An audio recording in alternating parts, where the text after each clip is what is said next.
જાહેર સભા ધર્મપ્રેમી ભક્તોએ લાભ લેવા વિનંતી। આણંદ જિલ્લાનું ખંભાત શહેર અને ખંભાત તાલુકો ભાજપનો ગઢ ગણાય છે।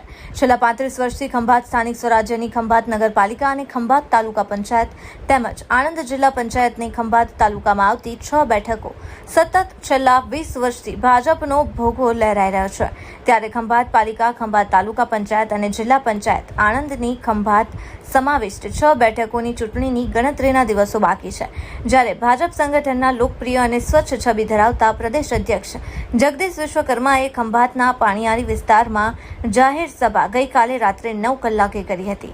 ખંભાતના પાણીયારી વિસ્તારમાં પ્રદેશ ભાજપ અધ્યક્ષ જગદીશ વિશ્વકર્માએ ગઈકાલે રાત્રે આગામી 26મી એપ્રિલે યોજાનારી ખંભાત તાલુકા પંચાયતની ચૂંટણી, ખંભાત પાલિકાની ચૂંટણી અને આણંદ જિલ્લા પંચાયતની સમાવિષ્ટ ખંભાત તાલુકાની 6 બેઠકોની માટે પ્રચાર સભા યોજી હતી। ત્યાં આણંદ જિલ્લા ભાજપ પ્રમુખ સંજયભાઈ પટેલ, ખંભાતના લોકપ્રિય ધારાસભ્ય ચિરાગભાઈ પટેલ, ખંભાત તાલુકા પ્રમુખ તેમજ ખંભાત શહેર ભાજપના સનિષ્ઠ યુવા પ્રમુખ તપનભાઈ શુક્લ સહિત મોટી સંખ્યામાં ખંભાતના સ્થાનિક નગરજનો, ખંભાત તાલુકા ભાજપ સંગઠનના હોદ્દેદારો, ખંભાત શહેર ભાજપ સંગઠનના હોદ્દેદારો અને કાર્યકરો વિશાળ સંખ્યામાં નગરજનો ઉપસ્થિત રહ્યા હતા। અહેવાલ શૈલેષ પંડ્યા।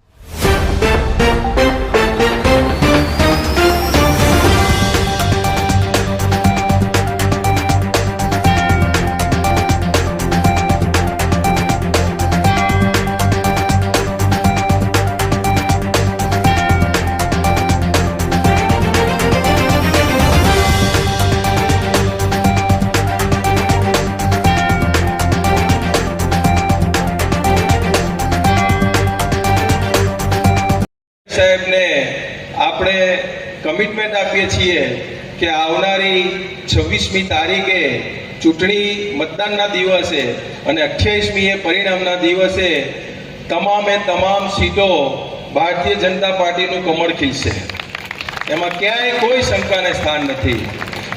અને સાહેબ, અમારા માટે તો ગૌરવની ક્ષણ, ભારતીય જનતા પાર્ટી ખંભાતના તમામ કાર્યકર્તાઓ આજે ગૌરવની લાગણી અનુભવે છે કે જે રીતે આખા ગુજરાતનો પ્રવાસ તમે કરો છો અને વિશેષ આણંદ જિલ્લામાં આજે આ તમારી 3જી જાહેર સભા છે અને સામે પક્ષે કોંગ્રેસના પ્રદેશ અધ્યક્ષ એટલે કે કોંગ્રેસના પ્રદેશ પ્રમુખ એ આણંદ જિલ્લાના વતની હોય, બોરસદ તાલુકાના રહીશ હોય અને આખો જિલ્લો એમને કોંગ્રેસના ઉમેદવારો અને કાર્યકર્તાઓ માટે રેઢો મૂકી દીધો।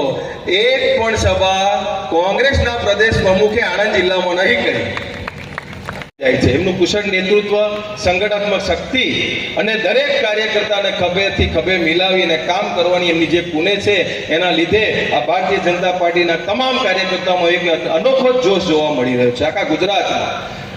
બાકી આટલી ગરમી હોય, સાહેબને તો મેં કહ્યું કે સાહેબ આ નીતિ તમને ખબર છે કે એક જ પરિવારના 3 સદસ્યો આજે લોકસભા અને રાજ્યસભામાં છે। 2 મહિલા અત્યારે લોકસભા અને રાજ્યસભામાં છે।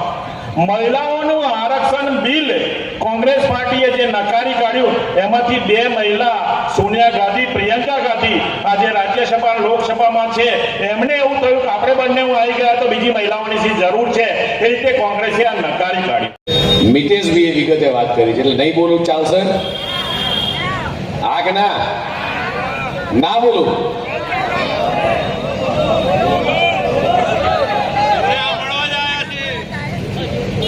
આજની આ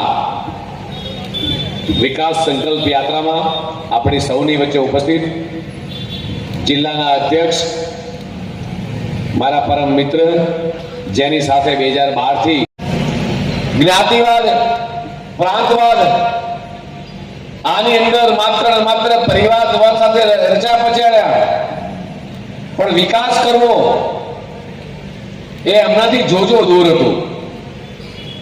અને જ્યારે માન્ય પ્રધાનમંત્રી શ્રી ગુજરાતના મુખ્યમંત્રી હતા ત્યારે એ 2000 થી લઈ આજે 26 ની અંદર એ યાદ કરીએ દિવસો મિત્રો કે જ્યારે ગુજરાતની અંદર જે ભૂકંપ એ આપણને બધાને હચમચાવી નાખે ભૂકંપની સ્થિતિ એ તારાજી કેટલાય મકાનો ધરાશયી થયા. એક બાજુ વરસાદ નહીં, ખેતર સૂકા ભજ પડ્યા હતા. સરદાર સરોવરનો ડેમ તો કામ અધૂરું. એક બાજુ ગુજરાતને બદનામ કરવાના કાવતરા, એક બાજુ ધંધા રોજગાર નહીં, માત્ર મંદી, બેરોજગારી. આ બધી પરિસ્થિતિમાંથી ઉજાગર કરવાનું કામ કર્યું હોય અને ગુજરાતને બેઠું કરવાનું કામ કર્યું, એનો શ્રેય કોઈને જાય તો ભારતીય જનતા પાર્ટી સરકારના દેશના યશસ્વી પ્રધાનમંત્રી માનનીય મોદી સાહેબને જાય. અને માત્ર એમના ધર્મપત્ની એ બપોરે ખરીદી કરીને આયા અને આળસ કરી વોટ આપવા માટે ના ગયા અને સીપી જોશી જે બીજા દિવસે સવારે મુખ્યમંત્રી બનાવાતા માત્ર એક વોટથી હારી ગયા. એટલે આવી આળસ ના કરતા 26 તારીખે મતદાન છે. આપણે બધા જ લોકો સંકલ્પ લઈએ કે હું 100% મતદાન કરીશ. અને આ સંકલ્પ માટે મારે તમારા બધાના મોબાઈલની ટોર્ચ ચાલુ કરવી છે.